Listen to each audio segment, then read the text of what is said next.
Billionaire follows homeless little girl begging for food. What he discovers shocks him. Kristoff Skywalker froze halfway out of his armored SUV the moment he saw the girl.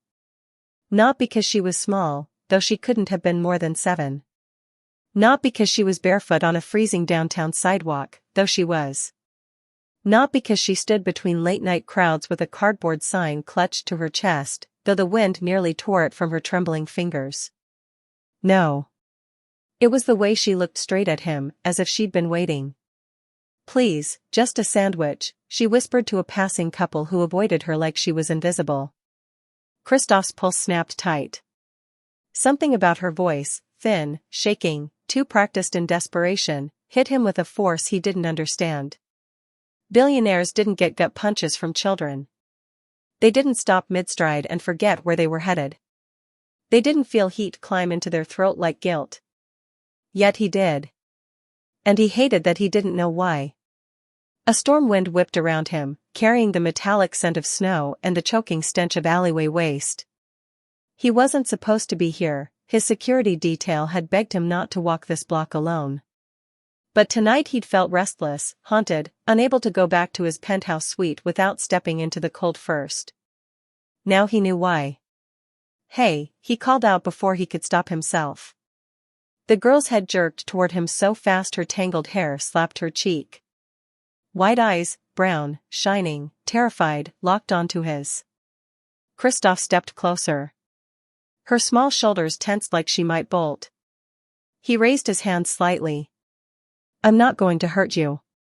Up close, he noticed bruises blooming under the dirt on her arms. A cut on her knee that hadn't been cleaned. Fingers raw from cold. His breath hitched. She swallowed hard. I didn't mean to bother you, sir."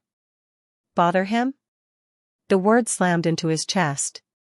A girl this young shouldn't even know how to apologize like that. "What's your name?" he asked softly. She hesitated, gripping the cardboard sign tighter. "Hungry. Please help." 3 words written in marker that had bled from either rain or tears. "Anna," she whispered. "Anna Kenobi." A bitter gust of wind hit them both, but Kristoff barely felt it. His heart was pounding too loudly. Something was wrong, very wrong. And every instinct he possessed screamed that she wasn't just another homeless child. She flinched when a distant siren wailed, ducking down like she expected something, or someone, to appear from the shadows. His jaw clenched. Fear like that didn't come from poverty alone. "Anna," he said slowly, cautious not to spook her. "Are you out here alone?" Her breath hitched. She glanced behind her. Once. Twice. Too quickly. Too urgently. Kristoff followed the direction of her gaze toward the mouth of a narrow alleyway. Only darkness stared back. But the kind of darkness that hid things. Watching things. His skin prickled. Anna shook her head fast, too fast. "I'm fine. I'm just hungry. That's all." Lie. He felt it. She wore fear like a second skin. "You're shaking," he murmured, shrugging off his coat. "Here." "No," she gasped, stumbling backwards so fast she nearly fell. He froze. Her reaction wasn't fear of him. It was fear of being seen accepting help. The air around them grew razor thin. "Anna," he said carefully. "Who told you not to take anything from people?" Her lips parted. No sound came out. Her eyes glistened. Then. A shadow moved in the alley. Small. Quiet. Sinister. Kristoff's entire body went cold. Only Anna's tiny fingers gripping the cardboard sign kept her from collapsing. This was no coincidence. This girl wasn't randomly begging. She wasn't out here by accident. She was being watched. Kristoff lowered his voice. "Anna, tell me the truth. Are you in danger?" Her throat bobbed as she swallowed. She looked at the ground, then at his coat, then back at the alley. And for a heartbeat, her fear cracked, just enough for desperation to spill through. Please don't leave me, she whispered. The words weren't loud. They weren't dramatic. But they hit harder than anything he'd ever heard in his life. A billionaire didn't get dragged into the cold, dirty underbelly of the city by a trembling child with haunted eyes. But Kristoff wasn't walking away. Not when the wind carried another sound, a cinder block scraping lightly somewhere deeper in the alley, like someone shifting position. The watcher wasn't hiding anymore. They were adjusting their view. Targeting. Watching Anna. Kristoff stepped in front of her instinctively. Anna, he said, voice low and steady despite the adrenaline spiking through him, I'm going to get you somewhere safe. Right now. Her breath stuttered. He'll be mad. His blood ran like ice. Who? She shook her head fiercely. He said if I talk, he'll. A sudden metallic clang echoed down the alley, cutting her off. Anna jerked violently and buried herself behind his leg. Kristoff didn't move. Didn't breathe. Didn't blink. Someone was coming. Anna, he whispered without taking his eyes off the dark. I need you to trust me. Can you do that? A tiny trembling hand slipped into his. A yes, silent but strong. His chest tightened with something he hadn't felt in years. Good, he murmured. Stay close. And whatever happens, don't run unless I tell you. He felt her nod against his coat. Snowflakes started drifting down in slow spirals, coating the street in white. The perfect scene for something terrible to unfold. Kristoff positioned himself between her and the growing noise, heart hammering, instincts firing. This wasn't supposed to be his night. But fate didn't ask. He was already in this. And he would find out exactly who, or what, Anna Kenobi was running from. Even if it meant walking straight into the dark to do it. Before we go deeper into this mystery, hey, hello to everyone watching. Where are you tuning in from tonight? How are you doing? If you're feeling the tension already, tap that subscribe button so you don't miss what happens next. And drop a quick comment with your thoughts so far. What do you think is hiding in that alley? Snow thickened around Kristoff Skywalker as he guided Anna Kenobi toward the glow of a late-night diner. He kept his body angled, shielding her from both the wind and whoever had been lurking in that alley. Every step tightened the knot in his chest. Anna's hand, small, ice-cold, far too thin, clutched his like she was holding on to the last solid thing in her world. Inside the diner, neon lights buzzed overhead. Heat washed over them, fogging Anna's breath as she exhaled shakily. She looked around with wide, startled eyes, as if warmth was unfamiliar, as if stepping indoors was an act she expected to be punished for. Kristoff noticed. He noticed everything. What happened to you, kid? A server gave them a stunned look. It wasn't every night a billionaire in a tailored suit walked in holding the hand of a barefoot child. Kristoff offered the woman a tight nod. Booth, he murmured. Corner. Please. The server swallowed hard and hurried them there. Anna slid into the booth slowly, as if she expected someone to yank her back by the collar. Kristoff sat across from her, his heart heavier than any corporate crisis he'd faced.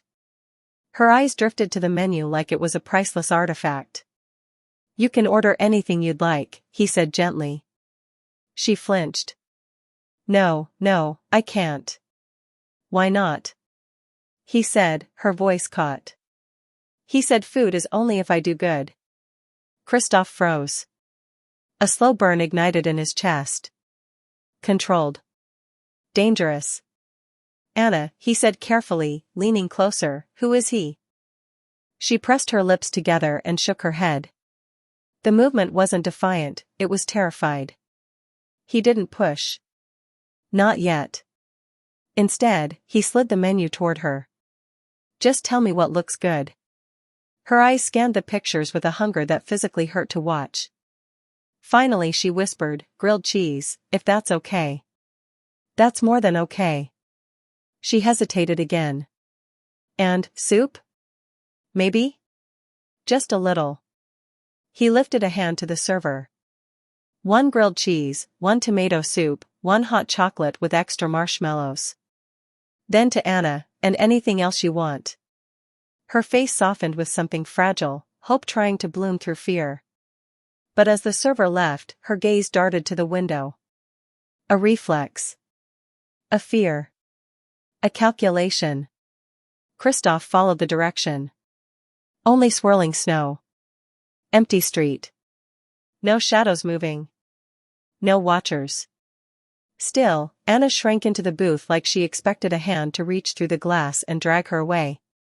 Kristoff steadied his voice. Anna, can you tell me how long you've been out here? She picked at the sleeve of her oversized sweater, something clearly not hers.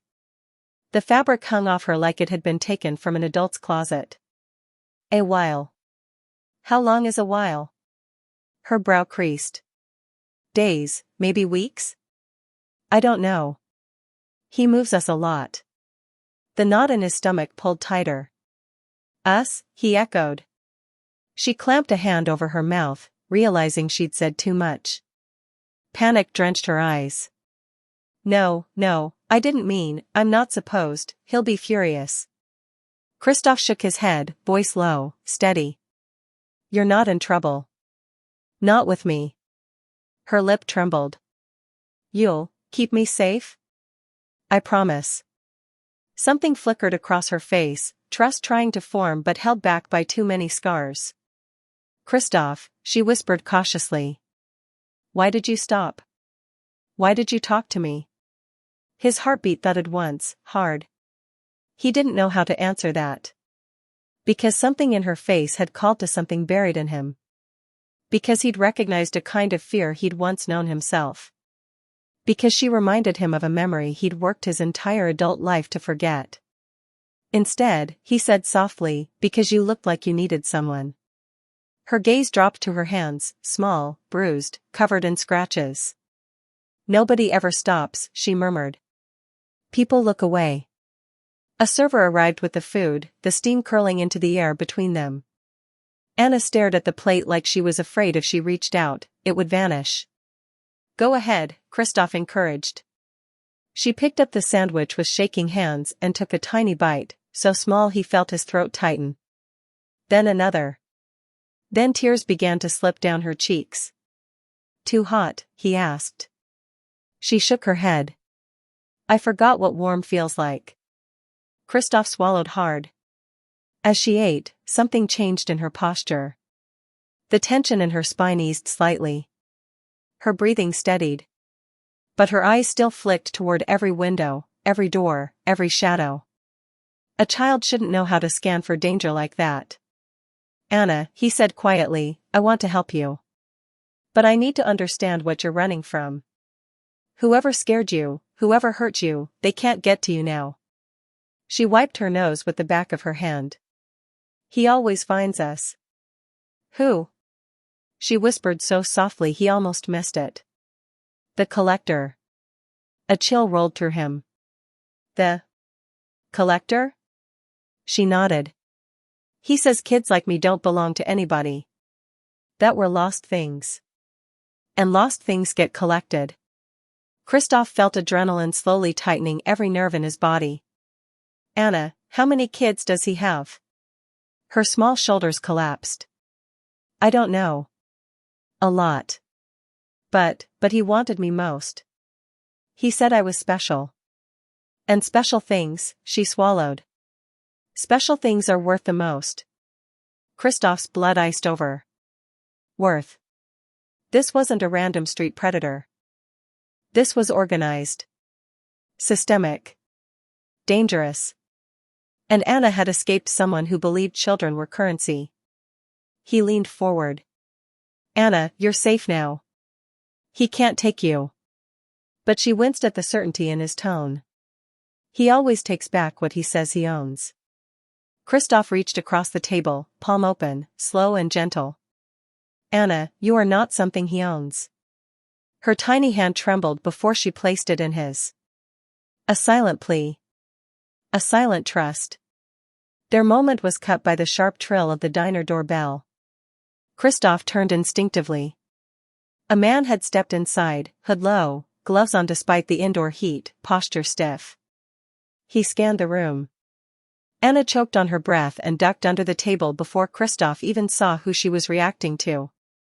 Not him. Not the collector. But someone sent to look. Kristoff's muscles coiled. Anna's whisper trembled from beneath the table. He's one of them. The man's gaze slid across the booths, slow, searching, methodical. Kristoff placed his hand under the table, finding Anna's trembling shoulder. You're okay, he murmured. Stay still. He felt her nod against his knee. The man took one step closer. Another. The diner's buzz seemed to fall away. Kristoff's pulse thundered in his ears. Every instinct inside him roared to shield her. The man's eyes passed over their booth.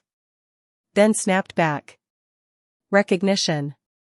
Not of Kristoff.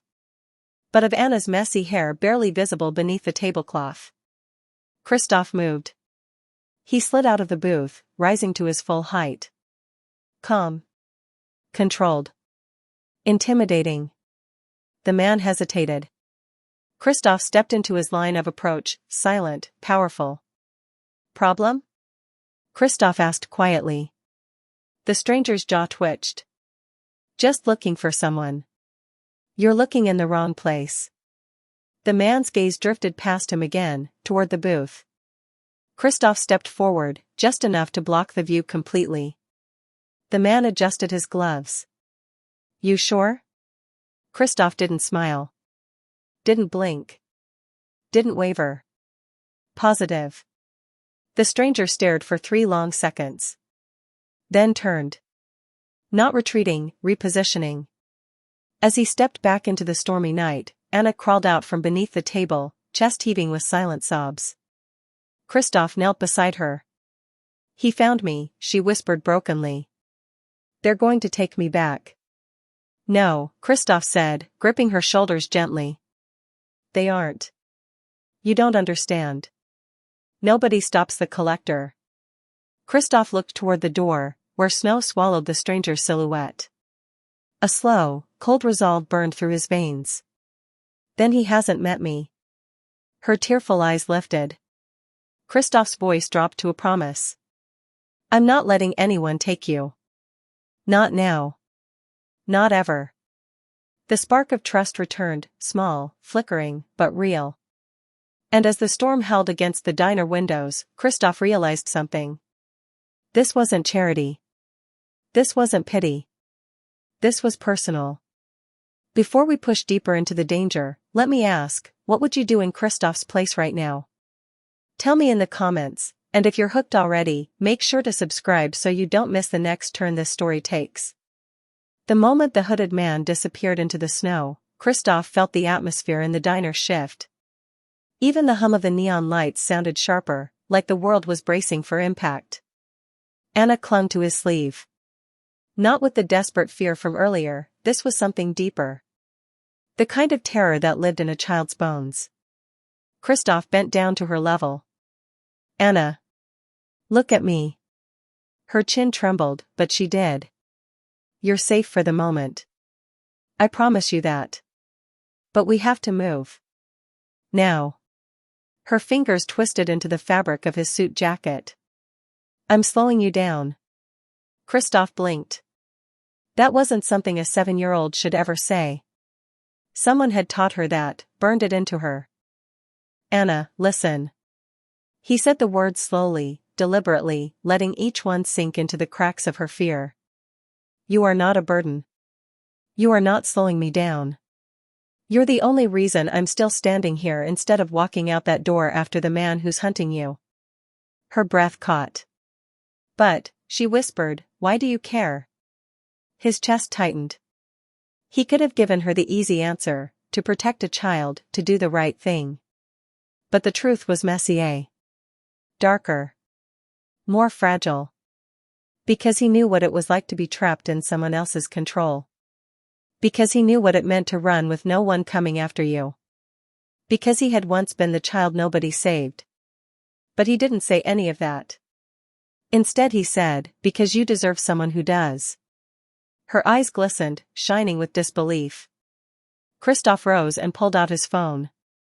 One swipe, and his private security line rang. Send a car to. The phone snapped from his grip before he could finish. A gloved hand. A yank. A sudden crash as the device shattered on the diner floor. Anna screamed. Kristoff spun. The hooded man had returned, but not alone. Another figure stood behind him, heavier set, jaw clenched, expression carved from stone. The first man stepped forward. The girl comes with us. Kristoff positioned himself in front of Anna so quickly it was instinct. He didn't raise his voice. He didn't have to. She's not going anywhere. The man smirked with a chilling amusement. You think you get a say? You touched my property. The second man pulled something from his coat, an ID badge. Federal Child Retrieval Unit. The diner fell silent. The server froze mid-step. A couple in the corner exchanged uneasy looks. Someone whispered, "Federal?" Anna's breathing turned rapid, frantic. They aren't real agents, they're not. Kristoff felt it before he saw it, her body recoiling, curling inward, as if bracing for pain. He glared at the badge. The lamination was peeling. The font was wrong. The seal was outdated by nearly a decade. Fake. Sloppy. Meant to spook civilians, not him. Kristoff's voice dropped into something lethal. If you were federal agents, you wouldn't need fake credentials. The heavy-set man's smirk faded. Doesn't matter. She's coming. Anna shot under the booth like a startled animal. The first man lunged for her. Kristoff moved like a blade.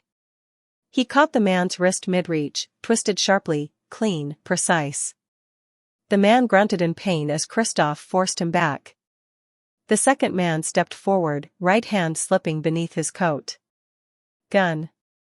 Kristoff didn't think. He reacted. He flipped the first man into the booth table with a crash that sent plates flying. The second man froze just long enough for Kristoff to close the distance and slam his hand against the man's wrist, pinning it to the wall. Try it, Kristoff whispered. And you'll lose the hand. The man's eyes flickered with something new, recognition. Skywalker. So they knew who he was. That meant one thing. This wasn't random. They had targeted Anna knowing Kristoff would be pulled into it. The first man staggered to his feet, clutching his shoulder. You shouldn't have gotten involved. Kristoff didn't look away. You shouldn't have chosen a child. The man snarled. She's not a child. She's property. Kristoff's vision flashed white-hot with fury. Say that again, he murmured. The door burst open. A burst of cold wind. A blur of movement.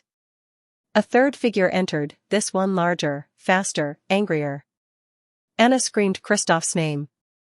He turned just as the newcomer swung. Kristoff moved too slow. The punch clipped him across the jaw with enough force to slam him back against a booth. The room spun for a split second. 3 against 1. The collector wasn't sending scouts anymore. He was sending retrieval units. The newcomer didn't bother with threats. Where is she? Kristoff wiped blood from his lip. Far away from you. She belongs to him. No, Kristoff growled, pushing himself upright. She belongs to herself. The man growled and pulled a weapon from his belt, something compact, metallic, not a gun but dangerous in the wrong hands. The customer screamed. Someone ducked behind a counter. Kristoff didn't wait. He launched himself at the man, grabbing his wrist and slamming it against the edge of the table. The weapon skittered across the diner floor. Anna peeked from under the booth, eyes wide with frozen terror. Kristoff, she cried. A split-second distraction. The heavy-set man took advantage, thrusting his knee into Kristoff's ribcage. Pain exploded across his side. The first man grabbed Kristoff from behind. Anna crawled out from under the booth, panic swallowing her voice. Let him go. Stop hurting him. The newcomer snarled. You've caused enough trouble, kid. He reached for her. Kristoff roared. He tore free of the hold, adrenaline overpowering pain, grabbed the nearest ceramic mug from the table, and slammed it into the newcomer's face. The man dropped like a stone. The heavyset agent cursed and drew a second weapon. Kristoff grabbed Anna in one sweep, shielding her. We're leaving. Now. He kicked the side door emergency exit. The alarm blared through the diner as cold air slashed inside. He pulled Anna through the door, sprinting into the alley behind the diner. Snow pelted his face. His breath burned. Anna clung to him like a drowning child clings to driftwood. Behind them, shouts erupted. Footsteps pounded. Someone yelled, "Don't let them escape." Kristoff didn't stop. Didn't hesitate. Didn't look back. They tore through the alley, boots sliding on ice, Anna's breath sharp against the night. Kristoff, she gasped, they'll catch us. No, he said through clenched teeth. They won't. He spotted a fire escape ladder rusted halfway down. He jumped, caught the edge, pulled it low enough for Anna to climb. Up, he ordered. Don't stop. She scrambled upward, feet slipping, hands shaking. Footsteps entered the alley behind them. Kristoff climbed after her, grabbed the ladder, and kicked it up just as the men reached the opening. The ladder clanged into the darkness, out of reach. Anna sobbed in relief. Kristoff cupped her cheek. We're not safe yet. But you did good. You did really good. She threw her arms around him, tiny body shaking. Kristoff, what do they want? Why are they doing this? He held her tighter. Because they think they can, he murmured. And because people haven't stopped them. Her tears soaked into his coat. Will you stop them? He looked out across the snowy rooftops. The city stretched beneath them, dark, cold, filled with secrets. Yes, he said quietly. I will. Before we climb higher into this story, what do you think the collector's true goal is? Drop your theories in the comments, I'm reading them. And hey, if this has you gripping your seat already, make sure you're subscribed so you don't miss what comes next. The rooftop wind sliced like knives, numbing Anna's fingers as she clung to Kristoff's coat. The city below flickered with cold streetlights and darker corners, places where the collector's men could already be repositioning. Kristoff scanned the alleys, rooftops, fire escapes. Every shadow felt alive. We can't stay here, he murmured. Anna nodded, swallowing her tears. They'll look everywhere. He crouched in front of her. Not everywhere. Not where they don't know to look. Her eyes flicked up. Where's that? Kristoff hesitated. He hadn't gone there in years. Not since he clawed his way out of the life he'd been forced into as a kid. Not since he swore he'd never return. But tonight. Tonight he didn't have a choice. There's someone we need to find, he said. A friend. He'll know what to do. Anna shivered. Is he safe? Kristoff looked at her, really looked. Her thin shoulders were shaking under the oversized sweater. Her bare feet were red from cold. Her eyes, though wide and terrified, held something defiant. Something trying desperately not to fall apart. Kristoff gently wrapped her in his coat, though it left him exposed to the freezing wind. Anna blinked up at him. But you'll be cold. He managed a small, reassuring smile. I've been colder. Her lips pressed together like she didn't fully believe him. Kristoff lifted her into his arms. She weighed almost nothing, and that fact sent another pulse of fury burning through his chest.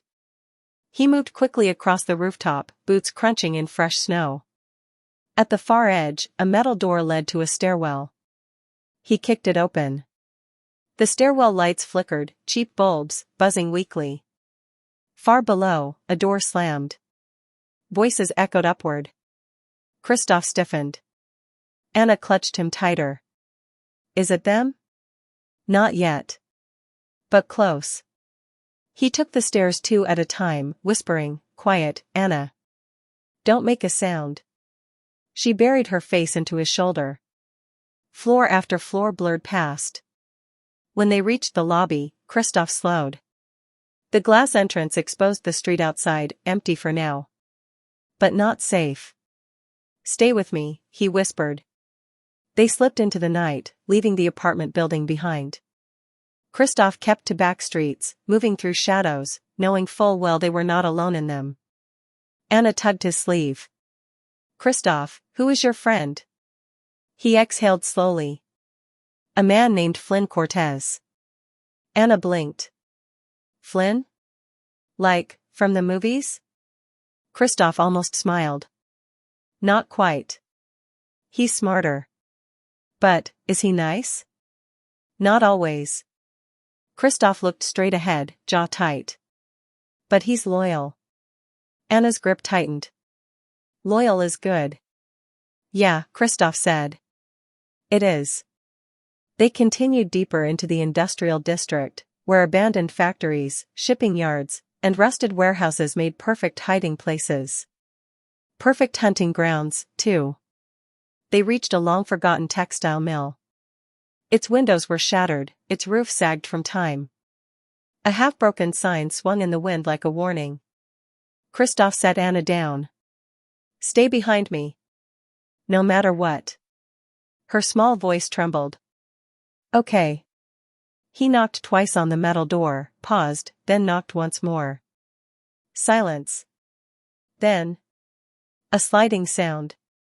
A peephole scraped open. Eyes, sharp, suspicious, calculating, appeared. A voice growled, "You shouldn't be here, Skywalker." Kristoff crossed his arms. Open the door. No. I'm not asking. A long sigh. Then the door creaked open, just enough for a figure to step into view. Flynn Cortez leaned against the frame, wearing a smirk that didn't reach his eyes. He was tall, disheveled, and carried the posture of someone who'd been disappointed by the world one too many times. Then he saw Anna. His smirk vanished. You brought a kid, he snapped. Are you out of your? She's being hunted, Kristoff cut in. By the collector. Flynn's face drained of color. You serious? Kristoff nodded. Flynn cursed under his breath, looked over both shoulders, then yanked the door open wide. Inside. Quickly. Kristoff ushered Anna in.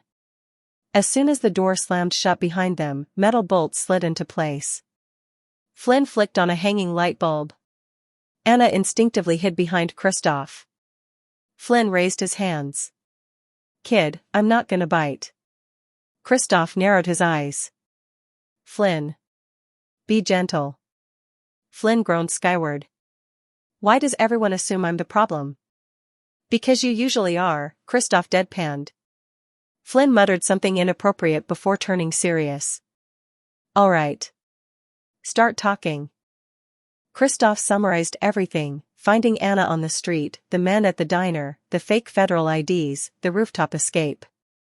Flynn listened in stunned silence. By the time Kristoff finished, Flynn's expression had shifted from shock to dread. You don't know what you just stepped into, Flynn said. I know exactly what I stepped into. No, Flynn snapped. You don't. The collector isn't just some trafficker. He runs a syndicate. Kids vanish off the grid because of him. You think this little girl's the first? He's been doing this for years. Anna's breath hitched. Kristoff leaned forward. Then where is he now? Flynn shook his head. He doesn't stay put. Moves operations constantly. New warehouses. New identities. New faces. But, he hesitated, glancing at Anna. There's something else. Anna peeked up at him from behind Kristoff's arm. Flynn softened, just a little. Hey, kid, he said gently, can I ask you something? Anna swallowed. Oh, okay. Flynn crouched down. Why did he want you so badly? Anna fiddled with the hem of Kristoff's coat. He said. I'm the one who got away.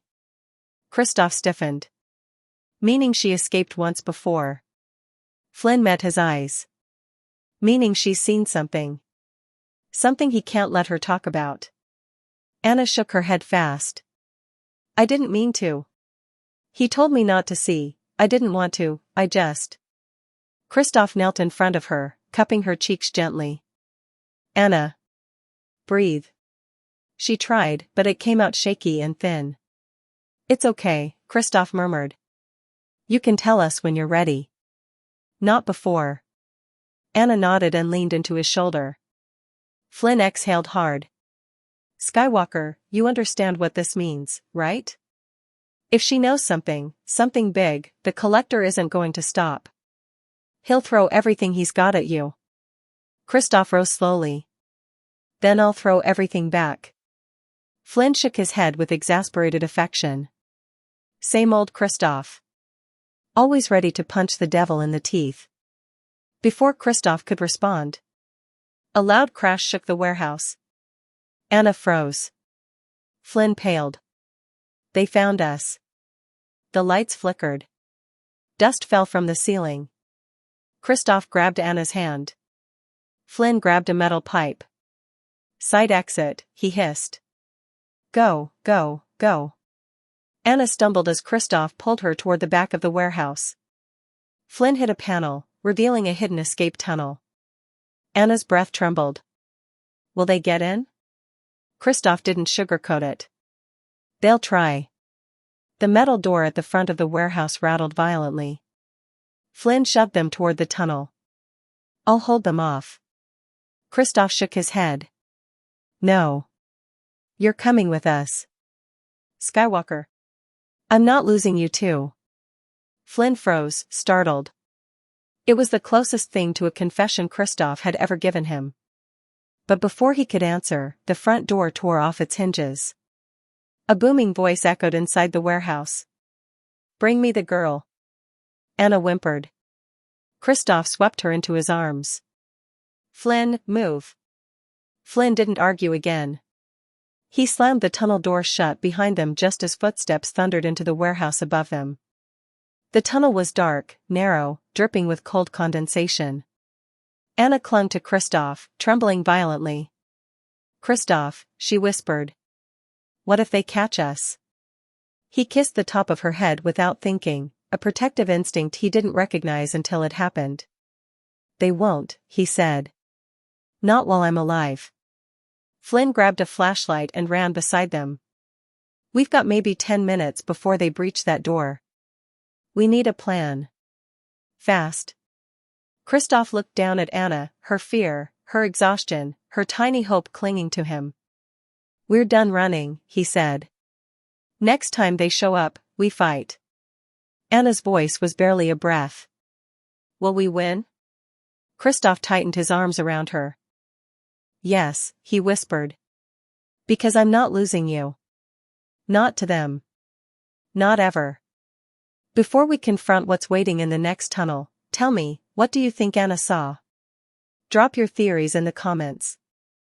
And if you're on the edge of your seat already, make sure you're subscribed so you don't miss part 5. The tunnel's cold air tasted like metal and fear. Water dripped from rusted pipes overhead, echoing through the cramped passage as Kristoff carried Anna deeper into the darkness. Flynn's flashlight beam sliced ahead of them, trembling slightly in his hand. Kristoff knew Flynn wasn't scared easily. Which meant this was worse than either of them wanted to admit. Anna pressed her face into Kristoff's chest, trying to disappear into the safety of his arms. Kristoff, she whispered, voice so faint it seemed afraid of being heard by the tunnel walls themselves. My heart hurts. He held her closer. I know. You're okay. I've got you. But he felt it, the tightness in her body, the way her fingers clenched his shirt, the way she kept glancing behind them as if expecting the collector's men to materialize out of the shadows. Kristoff met Flynn's eyes over Anna's head. How far to the safe room? 50 yards, Flynn whispered. Maybe 60. A boom echoed through the tunnel, distant but growing. Anna flinched violently. They're coming. Kristoff's grip tightened. They won't reach you. But Anna shook her head frantically. You don't understand, he always finds us. Always. He says we're marked. Once he chooses you, you can't get free. Flynn muttered, marked, what does that even mean? Kristoff stopped walking. Anna tensed. Anna, he said quietly, shifting her so he could see her face. Show me. Her eyes widened. And no. Anna, he repeated, gentler this time. Whatever he did, I need to know.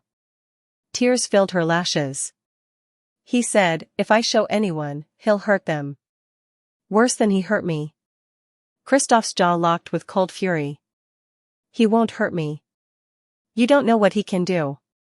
And you don't know what I can do, Kristoff said, steady as steel. She stared at him, trembling, torn between obedience to her fear and the fragile new trust she'd found in him. Slowly, shaking with every inch, Anna pulled up her sleeve. Kristoff froze. Flynn cursed softly, flashlight trembling.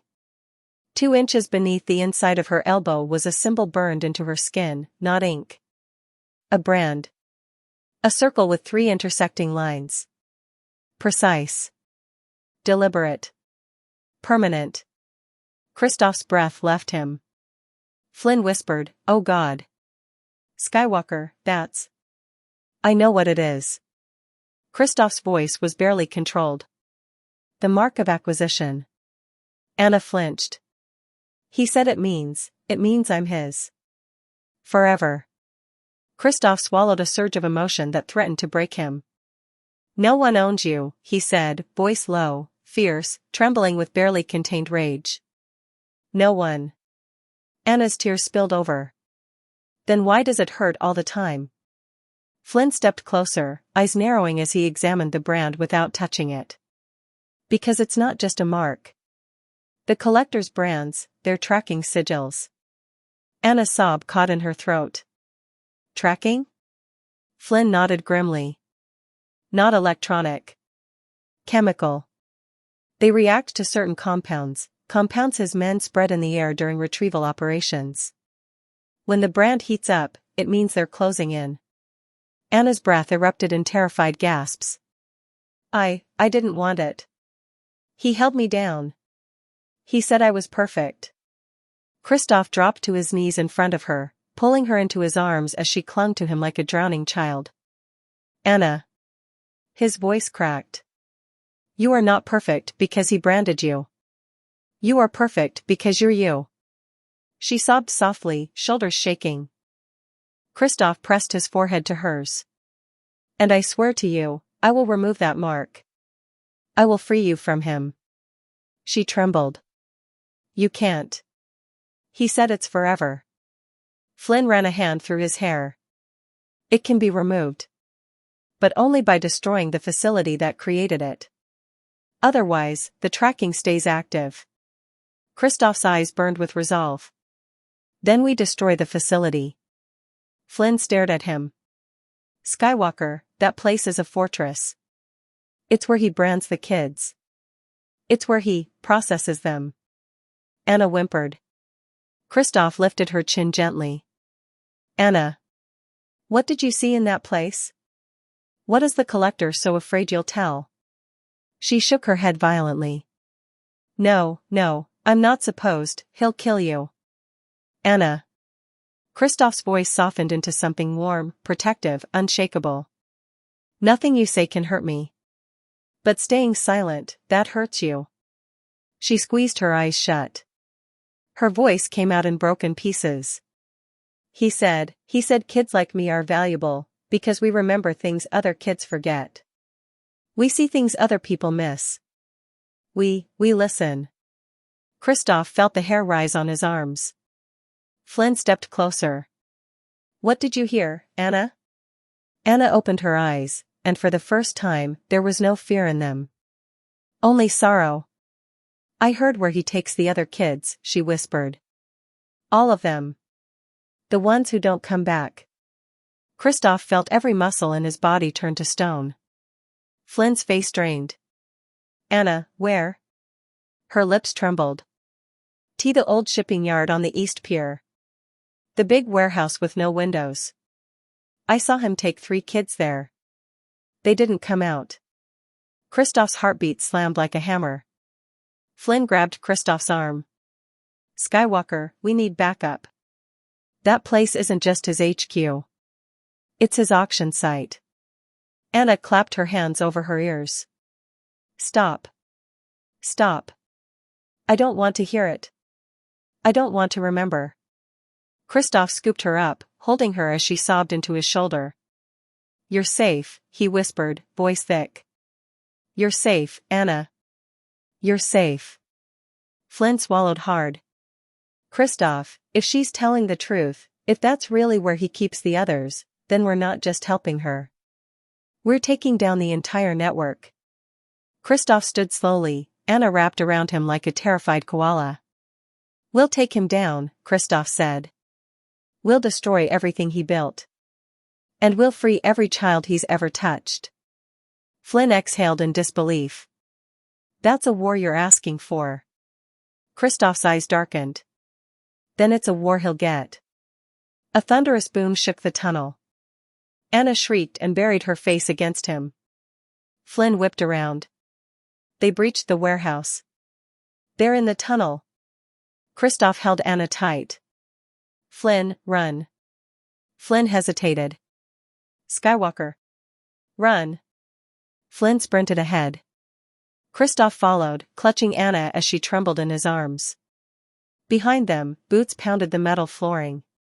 Voices barked orders. Find the girl. She can't escape again. Alive. He wants her alive. Anna let out a broken, terrified wail. Kristoff pressed a kiss to her hair. He'll never touch you again. I swear it. Flynn shouted from up ahead. Skywalker. Safe room, now. Kristoff rounded the corner. A heavy steel door stood open. Flynn shouted, get inside. Kristoff sprinted the final distance and slipped into the room. Flynn slammed the metal door just as shadows filled the tunnel behind them. Screams. Pounding fists. Threats. Anna sobbed into Kristoff's chest, both hands fisted in his shirt. Kristoff held her, his voice low and fierce against her hair. You're not his. You're not property. You're not a number. You're Anna. And I'm going to burn his entire empire to the ground for what he did to you. Anna inhaled shakily, her voice barely a whisper. Kristoff, am I really safe with you? He rested his forehead on hers. Yes, he said, certainty burning in every syllable. I will protect you with everything I am. Flynn looked between them, eyes wide. Then it's settled. We're going after the collector. Kristoff nodded. No more running. And for you watching, if you felt that twist hit, drop your thoughts in the comments. What do you think is inside the East Pier warehouse? Make sure you're subscribed, the next part is where everything changes. The safe room door shuddered under another earth-deep boom, dust drifting from the ceiling with every strike. Anna flinched violently at each hit, clutching Kristoff's shirt so tightly her knuckles turned white. Flynn wedged a steel bar beneath the locking mechanism. That door won't hold long. We need an exit plan. Kristoff scanned the room, concrete walls, emergency generator, rusted lockers full of old factory tools. No windows. One door. No ventilation system large enough to crawl through. A dead end. Anna trembled in his arms. We're trapped. Kristoff shifted her to his chest. We're not trapped. We're buying time. Another slam. The hinges creaked. Flynn cursed. Buying time for what, exactly? Before Kristoff could answer, Anna lifted her head, eyes wet, voice trembling. Kristoff, are we going to die here? The question gutted him. He knelt, bringing their heads level. Anna, listen to me. I will not let anything happen to you. Do you understand? Nothing. Tears spilled silently down her cheeks as she nodded, swallowing hard. The door shook harder now, rhythmic, methodical, getting closer to giving way. Flynn paced like a caged wolf. Kristoff, they'll break through any second. Options? Kristoff's gaze swept the room again, shadows dancing from the emergency bulb, lockers rusted shut, pipes groaning under old pressure. Then he spotted it. A maintenance hatch barely 4 feet tall at the back of the room. Something most people wouldn't notice. Kristoff pointed. There. Flynn blinked. That? That's a sewage runoff channel. Exactly. Flynn recoiled. Skywalker, that tunnel is disgusting. It leads directly under the city. No ventilation. No guarantee it hasn't collapsed. No guarantee it isn't flooded. And no light. Anna's voice cracked. Is it safe? No, Kristoff answered honestly.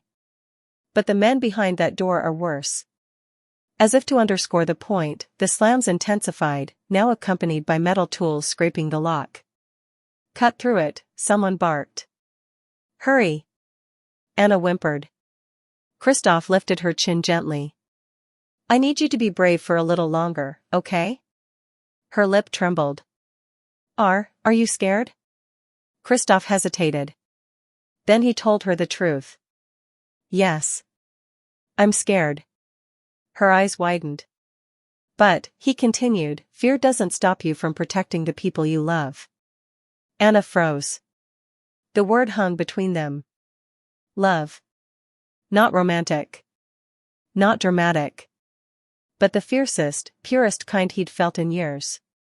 Anna sniffed hard, wiped her cheek with a tiny hand, and nodded. Okay. I'll be brave. Kristoff hugged her tight, then handed her gently to Flynn. Flynn staggered slightly, he wasn't used to holding children. Hey, kid, don't cry on me, okay? Tears make me itchy. Despite her fear, despite the pounding on the door, Anna almost giggled. Kristoff rushed to the hatch and yanked. Rust flaked everywhere. It wouldn't budge. Flynn hurried over, still holding Anna with one arm while helping Kristoff pull with the other. The lock cracked. The hatch swung open. A wave of foul, cold air washed up at them. Anna buried her face in Flynn's shirt. You. Flynn grimaced. Kid, I don't blame you. Kristoff peeked in, darkness.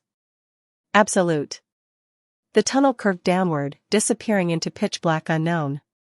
Behind them, sparks flew as a blowtorch ignited on the other side of the safe room door. Flynn swore loudly. Move. Kristoff climbed halfway into the tunnel, then held out his arms. Anna, come to me.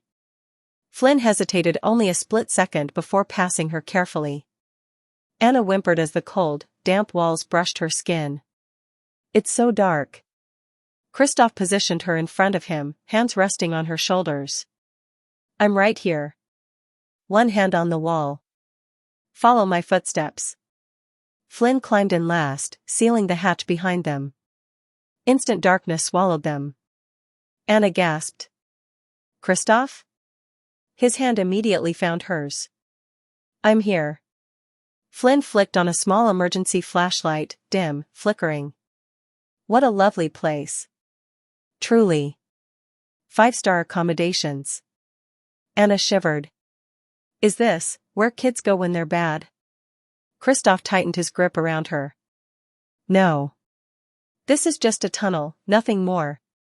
What happened to you wasn't about being bad. Then why did he hurt us? She whispered.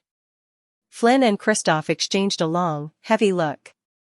Kristoff answered carefully, voice deep and warm. Because he's a monster. And monsters hurt people to feel powerful. Anna's little voice cracked. Then why didn't anyone stop him? Kristoff swallowed hard. They will now. The tunnel sloped downward. Water pooled around their feet. Anna winced as her bare toes touched the icy puddles. Kristoff lifted her. I've got you. Flynn kept walking behind them like a one-man rear guard. Then, a metallic crash echoed above them. The safe room door had been breached. Anna stiffened. Kristoff. They won't find the hatch, he reassured. Flynn covered the handle. Flynn smirked faintly. I do have my moments. The tunnel stretched on endlessly, sound swallowed in the cramped silence. Suddenly Anna tensed. Kristoff, something's wrong. He paused. What is it? She touched her branded arm and winced. It's hot. Kristoff's pulse slammed. How hot? It hurts. Flynn shoved past Kristoff, panic flashing in his eyes. Skywalker, if that brand is heating up. Kristoff finished the sentence in horror. They've deployed the compound. They're tracking her. Anna started to cry, scared and confused. I'm sorry, I didn't mean to, I'm trying. Kristoff dropped to his knees and hugged her tightly. Anna. This is not your fault. This is nothing you did. Do you hear me? Nothing. She sobbed into his shoulder. Flynn's voice trembled for the first time all night. Kristoff, they're closing in. We need to move faster. Kristoff stood and began running through water that splashed violently around his ankles. Anna clung to him, shaking. It burns, Kristoff. I know, he whispered. I've got you. Just hold on. The tunnel widened ahead, then split into two paths. Flynn cursed. Great. A fork. Which way? Kristoff demanded. Flynn sniffed. Left smells like sewage. Right smells like death. He pointed left. So probably that one. You sure? Kristoff asked. Absolutely not. Kristoff ran left. Behind them, faint echoes grew louder, boots. Voices. Maybe a dozen men. Anna whimpered, her brand glowing faintly in the dark. Kristoff sprinted faster. But the tunnel opened suddenly. Into a dead end. A collapsed wall of concrete. Water pooled at their feet. No ladder. No hatch. Nowhere to go. Anna's breathing became panicked. Kristoff, are we trapped? Are we trapped again? Kristoff spun, hyper-focused, scanning every inch. Flynn muttered, we're done. They'll be here in 60 seconds. Kristoff pressed Anna close, her heart hammering against his chest. No, he said. We're not done. He spotted it, a tiny gap where rubble had cracked, just big enough for a small child. Anna followed his gaze. Kristoff, no. Please no. Don't make me go alone. His chest constricted painfully. Anna, listen. I'm sending Flynn with you. Flynn choked. Wait, what? Kristoff gripped Flynn's shoulder. Take her through. Protect her. I'll hold them off. Flynn grabbed his arm. Skywalker, you'll die. Anna screamed. No. No. I'm not leaving you. Please, please don't make me. Her tiny hands clung to his shirt, desperate, terrified. Kristoff's throat tightened until he thought he might break. Anna, he cupped her face. Look at me. She shook her head violently. No, no, don't leave me. Look at me, he repeated gently. Finally, through tears, she met his gaze. Kristoff wiped her cheeks with trembling thumbs. I promised I'd protect you. And I will. But right now, this is the only way. She sobbed. I'm scared. I know, he whispered. But I need you to be brave one more time. Can you do that for me? She shook her head again. But then slowly, painfully, she nodded. Kristoff kissed her forehead. Good girl. Flynn pried the rubble open inches wider. Kid, come on. I'll be with you. I promise. Anna clung to Kristoff one more time, so hard it nearly crushed him. Come back, she begged. Please. Kristoff swallowed, voice raw. I will. I swear it. Flynn pulled her through the hole. Anna's sobs echoed through the tunnel. Kristoff turned just as the collector's men rounded the corner. Flashlights. Boots. Weapons. Kristoff stood tall, chest heaving, jaw set. Alone. Bruised. Bleeding. Ready. He whispered into the darkness behind him. Stay alive, Anna. I'm coming for you. Then he stepped forward to face the men. Before things get even darker, what would you do in Kristoff's place? Drop it in the comments, and make sure you're subscribed. The next part, everything changes again. The moment Anna disappeared through the rubble gap, the world seemed to collapse around Kristoff Skywalker. He heard her muffled sobs fading with distance. Flynn urging her to crawl faster. And behind him, the crackling hiss of boots slamming through ankle-deep water as the collector's men flooded into the dead-end chamber. Kristoff stood alone. But not broken. He clenched his fists, every nerve in him screaming with one truth. He had to survive. Anna needed him alive. The first flashlight beam hit his face. There he is. Hands up. Where's the girl? Kristoff didn't move. A tall man stepped forward, face half-shadowed, weapon raised. You're bleeding, Skywalker. Outnumbered. Cornered. Don't make this ugly.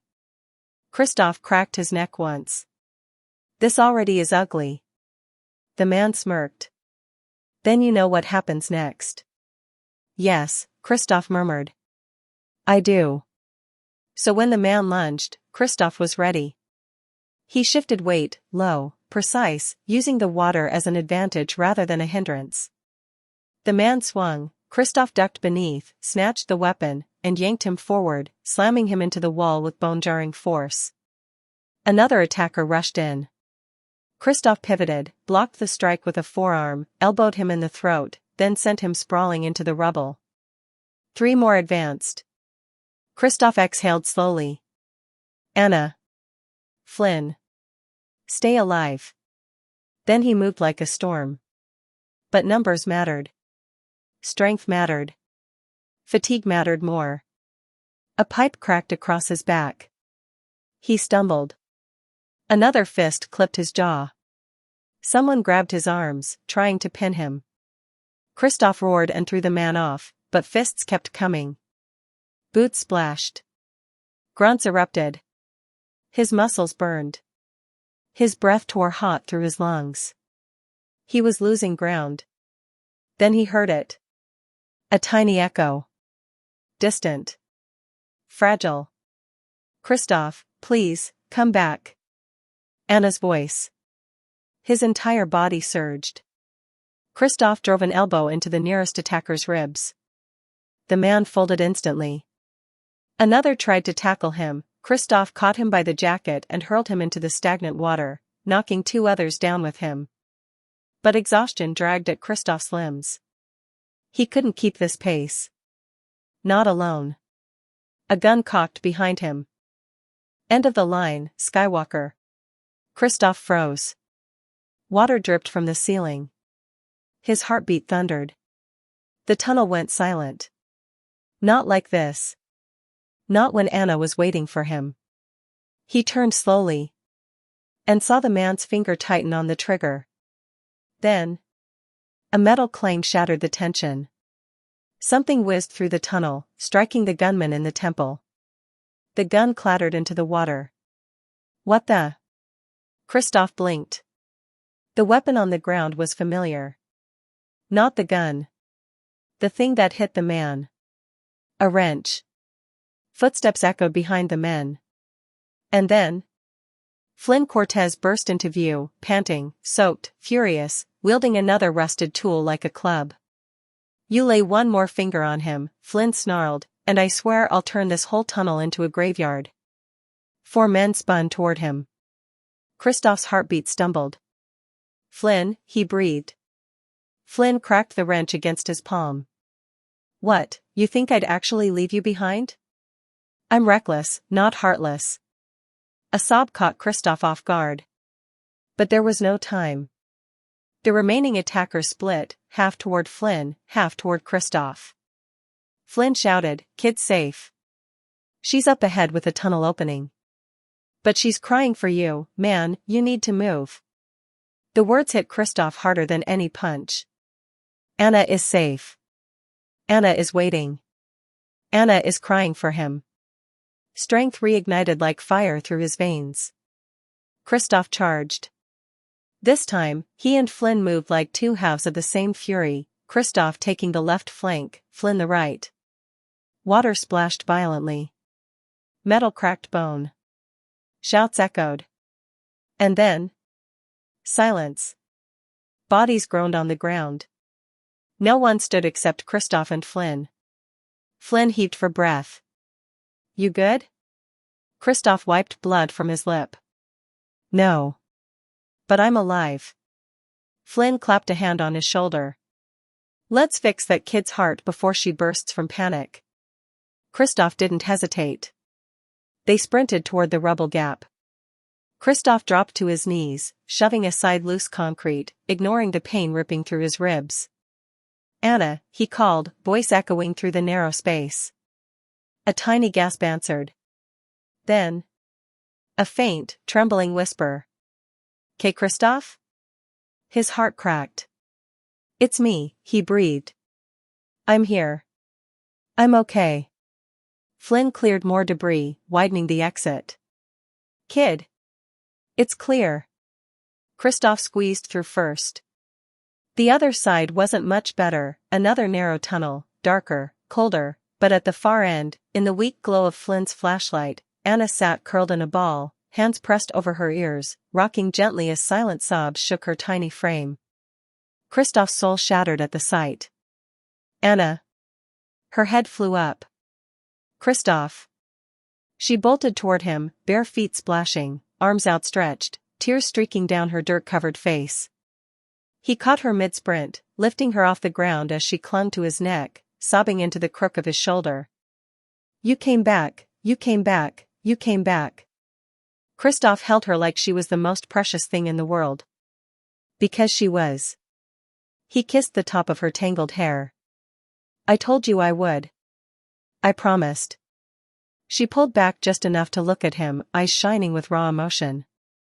"I was so scared." "I thought you were." "No," Kristoff said firmly. "I'm here. I'm alive. And nothing will take me from you." Flynn wiped at his eyes in the shadows. "Okay, are we done crying? Because we still need to survive the next 10 minutes. Anna clutched Kristoff harder. "Don't go anywhere. Ever again." He rested his forehead against hers. "Never." The brand on her arm still glowed faintly, but no longer burned. Kristoff noticed. "Flynn," he murmured. "Why did it stop heating?" Flynn's face darkened. "Because they don't need the signal anymore." Anna stiffened. "What does that mean?" Kristoff's voice lowered. "It means they know exactly where we're going." Flynn nodded grimly. "The East Pier. The warehouse." Anna trembled. That's where the other kids are." Kristoff hugged her tighter. "Then that's where we'll go." Flynn blinked. "Skywalker, seriously? After the beating you just took?" "We're ending this tonight," Kristoff said. "No more running." He stood, Anna still in his arms, her small hands gripping his shirt like lifelines. "Flynn," Kristoff said softly, "let's go save every kid the Collector ever took." Flynn cracked his knuckles. "Hell yeah. Let's burn his kingdom down." Anna whispered into Kristoff's chest, voice tiny but fierce. "I want to help too." Kristoff kissed her forehead again. "You already have, Anna. You gave us the truth. Now let us do the rest." She nodded, wiping her tears with the back of her hand. Kristoff took a deep breath and looked ahead down the endless, dark tunnel. The Collector was waiting. This time, Kristoff was coming for him. And if you're with Kristoff and Anna right now, drop a comment, show them some love, and hit that subscribe button so you don't miss the final showdown. Part 8 is where everything explodes. The storm had grown violent by the time Kristoff, Anna, and Flynn emerged from the final stretch of the underground tunnel. Snow blasted across the abandoned shipping yard like white fire, swirling between broken cranes and rusted shipping containers stacked in towering walls. Kristoff tightened his grip on Anna as the wind howled around them. "There," Flynn muttered, pointing. "Warehouse 39. Anna stiffened instantly. Kristoff followed her gaze. At the far end of the yard stood a massive steel structure, windowless, hulking, its corrugated walls coated with frost. A thick chain hung across the main doors like a twisted grin. But it wasn't the warehouse itself that made Kristoff's stomach turn. It was the faint glow of lights through the cracks. The silhouettes moving inside. The black vans parked silently in the snow.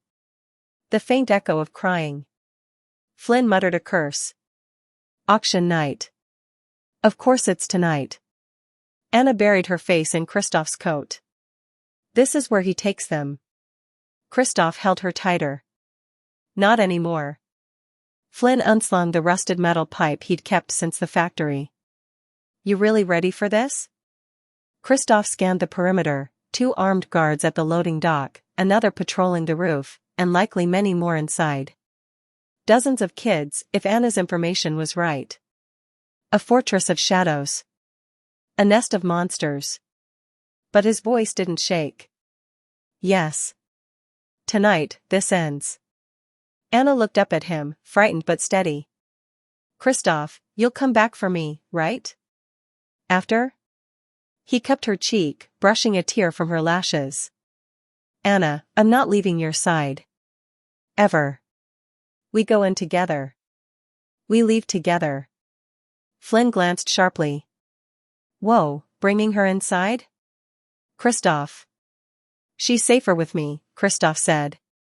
If they breach another tunnel, split us again, find her alone. Anna clutched Kristoff's shirt. I'm not going alone anymore. Flynn sighed. Okay, kid sticks with us. But she stays behind cover at all times. Anna nodded fiercely. I'll listen. I promise. Kristoff kissed the top of her head. Good. Lightning cracked across the sky. It was time. They moved fast. Kristoff led, Anna pressed against his chest, Flynn covering their rear. They weaved between massive shipping containers until they reached a side entrance of Warehouse 39, a rusted emergency exit half buried in snow. Flynn jimmied the lock with a shard of metal. The door clicked. Inside, the air was thick, hot, muggy, humid despite the cold outside. Industrial lights flickered overhead, illuminating long rows of machinery pushed aside to make room for a makeshift stage. And cages. Anna gasped and clapped a hand over her mouth. Kristoff's entire body went cold. Dozens of small wire enclosures lined the walls, cramped, reinforced, padlocked. Little faces peeked out, children with tear-streaked cheeks, trembling hands, eyes hollow from fear. Kristoff felt his soul split open. Flynn, he whispered. Get that panel open. Now. Flynn ran to an electrical box at the side wall. On it. Kristoff carried Anna toward the nearest cage. A boy inside recoiled at first, then blinked in confusion. It's okay, Kristoff whispered. We're here to help. Anna pressed her hand to the cage. You're gonna be safe. I promise. The boy hesitated, then reached back, fingers trembling as they met hers through the bars. Flynn's voice echoed across the warehouse. Skywalker, control box is wired with 3 bypasses and an alarm failsafe. If I cut the wrong line. Kristoff turned sharply. Cut everything that looks red. Flynn raised a brow. That's incredibly reckless. Kristoff growled, just do it. Flynn shrugged. Your funeral. He snipped 3 wires at once. The lights flickered. The cages hummed. Then. The locks released with a metallic clack. Anna gasped. You did it. Kids crawled out, dazed, confused, frightened. Kristoff lowered Anna to the ground. Stay behind me. Help me guide them. Anna nodded and hurried to the first child, helping him out. It's okay. Follow the man with messy hair, his name is Flynn. Flynn scoffed from across the room. Messy is a style, kid. Kristoff smiled faintly despite the tension. But the moment was short-lived. A thunderous voice boomed from the shadows. Well, well. Every child in the warehouse froze. Kristoff spun. A figure emerged from behind a stack of crates, tall, elegant, dressed in an immaculate charcoal coat that contrasted with the filth around him. The collector. Sharp eyes like polished obsidian. A smile that didn't reach them. Gloves perfectly cleaned, even here. Anna shuddered so hard her knees buckled. Kristoff caught her instantly. The collector's gaze slid over Kristoff, over Flynn, and finally, it lingered on Anna. There you are, little one. His smile widened. You brought friends. Anna whimpered and pressed into Kristoff's chest. Kristoff stepped in front of her so completely she vanished behind him. Stay away from her, Kristoff said. The collector's eyebrow arched. You're interfering with an acquisition, Mr. Skywalker. Kristoff's jaw clenched. She's not an object. The collector tooted. Everything is an object if your wallet is thick enough. Kristoff took a slow step forward. Not her. Oh, especially her, the collector said, eyes glinting with fascination. Do you know how special this child is? What she remembers? What she's witnessed? Flynn aimed a tool like a weapon. Back away, creep. The collector ignored him. She's worth more than all of the others combined. He gestured to the freed children. But you let them go.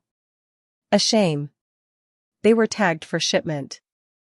Kristoff's blood boiled. You won't touch any of them. The collector sighed, disappointed. Skywalker, you misunderstand. This isn't about touching. It's about ownership. Anna whimpered again. Kristoff placed his hand over hers behind him. I've got you. I'm right here. The collector spread his arms. But now you're here too. My men will be arriving shortly. You'll fight bravely, I'm sure. But it won't matter. I always get what I. A loud click cut him off. Flynn had found a control panel. He grinned. Hey, sky-high slimeball. Ever hear of sprinklers? He slammed his hand on a button. Above them, pipes hissed to life.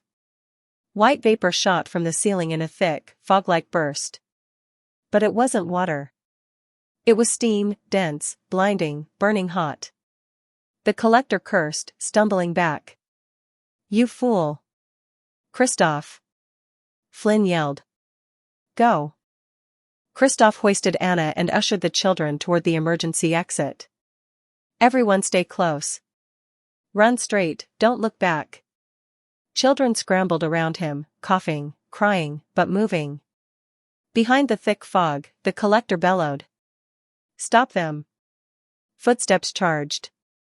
Kristoff spun, raised a metal rod, and slammed it into the first silhouette that broke through the steam. Flynn tackled another. Children shrieked but kept moving. The warehouse became chaos. Steam everywhere. Screams. Crashing metal. Footsteps thundering. Weapons clanging. Kristoff grabbed Anna's hand. Stay with me. She squeezed back with surprising strength. I'm trying. A guard lunged at them from the left. Kristoff grabbed his arm, twisted, and threw him into a crate. Another came from behind. Flynn tackled him mid-charge. We're almost through. Kristoff shouted. Keep going. The exit door appeared in the fog, barely visible. Anna burst into tears of relief. Kristoff. I see it. And then. Thunk. A dart whizzed past Kristoff's ear and embedded in the wall. A tranquilizer. The collector emerged from the steam, face twisted with rage, gun raised. You can't run from me, girl. Anna screamed. Kristoff didn't think, he moved. He lunged in front of her just as the next dart fired. And hit him square in the shoulder. Kristoff! Anna shrieked. His vision blurred instantly. Flynn screamed something he couldn't hear. The collector stepped forward, smiling like a devil claiming a soul. It's over, Skywalker. Kristoff dropped to one knee, fighting the sedative with every ounce of willpower in his body. Anna grabbed his face. Kristoff, no, don't leave me, please, stay with me. Her voice tore him from the darkness, trying to swallow him. He forced his eyes open. Forced himself to stand. Forced himself to face the monster. No, Kristoff growled. It's not over. He lifted the metal rod. And charged. The collector fired another dart. Missed. Kristoff slammed into him with a roar, tackling him onto the concrete, ripping the gun from his hand. The children cheered. Flynn yelled, Skywalker. Anna screamed, Kristoff, don't stop. He didn't. Kristoff pinned the collector and punched him across the jaw. Once. Twice. A third time. Until the man finally went limp. Kristoff rose, staggering as the tranquilizer pulled at him. Flynn grabbed him. We have to go, now. Kristoff scooped up Anna. She wrapped her arms around his neck, crying into his shoulder. Kristoff, I thought. I'm here, he whispered. I'm here, Anna. They burst out into the snow. Children followed, running into the stormy night. Behind them. Warehouse 39 alarm sirens wailed. Backup men shouted. Chaos exploded. But Kristoff, Flynn, Anna, and every child ran toward safety. Toward freedom. Toward the life they were about to reclaim. Before the final chapter hits, leave a comment for Kristoff and Anna, and don't forget to subscribe. Part 9 ties every loose end and gives the ending they fought for. Snow hammered the docks like the sky itself wanted to wash the place clean. Sirens wailed in the distance, real ones this time, as Kristoff staggered across the frozen yard with Anna clinging to him and Flynn herding terrified children behind them. Kristoff's vision still swam from the tranquilizer, his legs trembling under Anna's small weight. But every time he stumbled, she hugged his neck tighter. I'm okay, he whispered, even though he wasn't. He just needed her to believe it. Flynn jogged beside him. I called in the cavalry, the good kind. Press. Real authorities. Child services. I used that emergency broadcast line you never told anyone about. Kristoff huffed a pained laugh. That line was for corporate crises. This is a crisis, Flynn snapped. Just, smaller humans. Kristoff smiled through the dizziness. The children reached the front gates of the shipping yard just as police lights carved through the snowstorm. Officers poured in, guns drawn, then immediately holstered them when they saw what Kristoff and Flynn were protecting. Kids. Shivering. Crying. Free. A female officer rushed forward. Oh my God, how many? Flynn gestured behind him. All of them. Every cage we found. Paramedics sprinted toward them, wrapping blankets around children, checking vitals, calming shaking little shoulders. One medic approached Kristoff. Sir, you're pale. You need to sit. I'm fine, he muttered, holding Anna like she was oxygen. But the medic pressed a hand to his back. You're full of tranquilizer. Let me. Anna suddenly threw herself between them, arms spread wide. No. Don't take him. He can't go. Don't take Kristoff, please, please. Kristoff immediately knelt and cupped her face. Anna. Sweetheart. It's okay. They're here to help. She shook her head violently, tears spilling. You said you wouldn't leave me. You said you'd stay. His heart fractured. And I am. I'm not going anywhere. He gently touched his forehead to hers. Just let them check me. I'll be right beside you the whole time. Her breathing steadied slowly. Okay, but I'm holding your hand. Deal. He smiled. Tight as you want. She wrapped her little fingers around his like a lifeline while paramedics worked. Flynn stood nearby, arms crossed, pretending not to watch Kristoff like a worried older brother. You scared the hell out of us, man. Kristoff smirked. You rarely admit you care. I must be dying. Flynn scoffed. Don't get sentimental. It's disgusting. Kristoff laughed, and nearly fell over. Anna squeezed his hand harder. Careful. He steadied himself and kissed her hair. Thank you. For keeping me steady. I won't ever let go, she murmured. When they brought the collector out on a stretcher, handcuffed, enraged, shouting threats, Anna stiffened and dug herself further into Kristoff's side. She whispered, barely audible, he's looking for me. Kristoff's hand slid protectively around her shoulders. Let him look. You're with me. The collector's voice rose above the chaos. Skywalker. You think this ends me? My buyers, my investors, my connections, you have no idea who you're facing. Kristoff stepped forward, slow and deliberate, Anna holding on to him like a shadow. Flynn followed, ready to swing if needed. Kristoff's voice was quiet. Deadly. You hurt children. Your network ends tonight.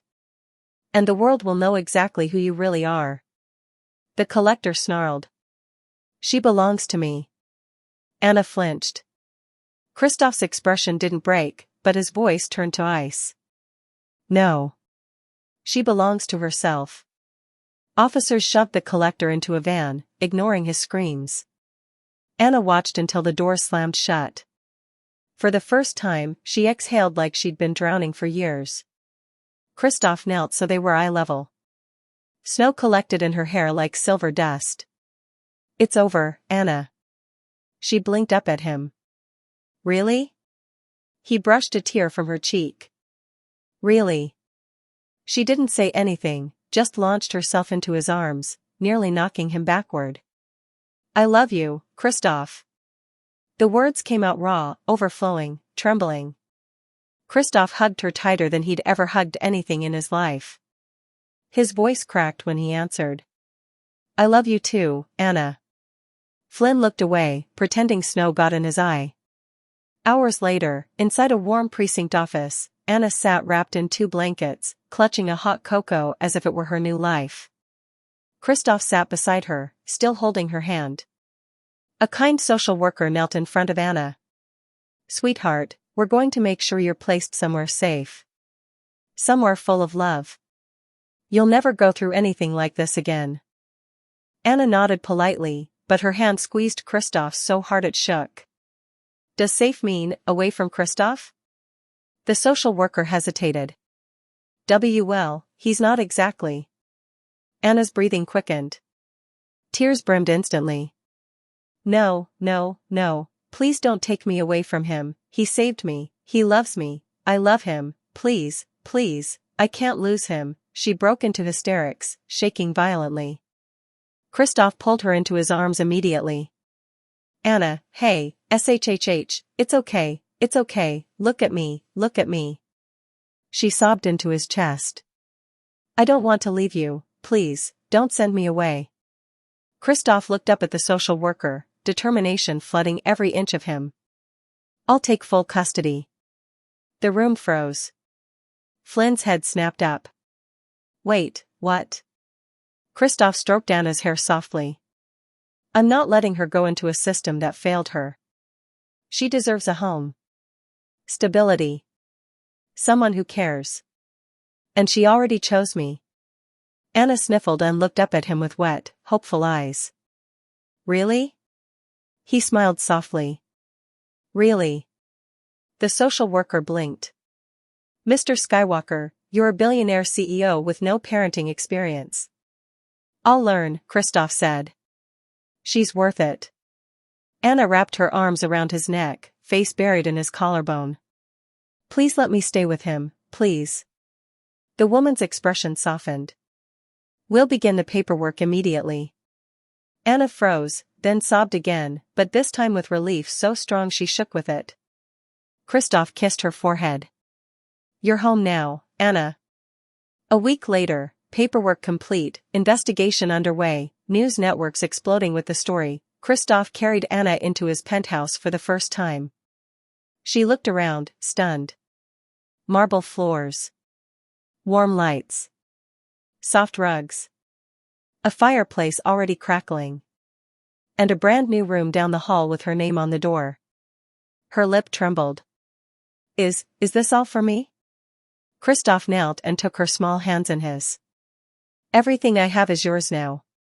She launched into him again. "I love you." He hugged her tightly. "I love you too, Anna." Flynn stepped in behind them carrying 5 bags of toys. "Okay, kid, rule 1, you can only keep all of these if you let me win at least one board game a week." Anna giggled. "You cheat." Flynn gasped. "What? Me? Never." Kristoff smirked. "She's already figured you out." Anna tugged Kristoff's sleeve. "Can we watch a movie together? All 3 of us?" Kristoff lifted her onto his hip, heart full. "Absolutely. Anyone you want." She smiled so bright it lit up the whole penthouse. "I want a movie about families." Flynn elbowed Kristoff. "Got any idea what that means, Dad?" Kristoff froze. Anna grinned. "Yeah. You're my dad now." Kristoff felt his heart crack wide open in the best way possible. He kissed her forehead. "Then let's start our first movie night as a family." Anna snuggled into his chest, content and safe for the first time in her life. Kristoff whispered into her hair, voice full of warmth and promise. "You're home. Forever." And as snow fell softly outside, their new life finally began. Peaceful. Safe. Full of love. And free of every shadow that once hunted her. Before you go, what was your favorite moment in this entire journey? Drop a comment below, and if you haven't yet, hit that subscribe button so you never miss another story like this.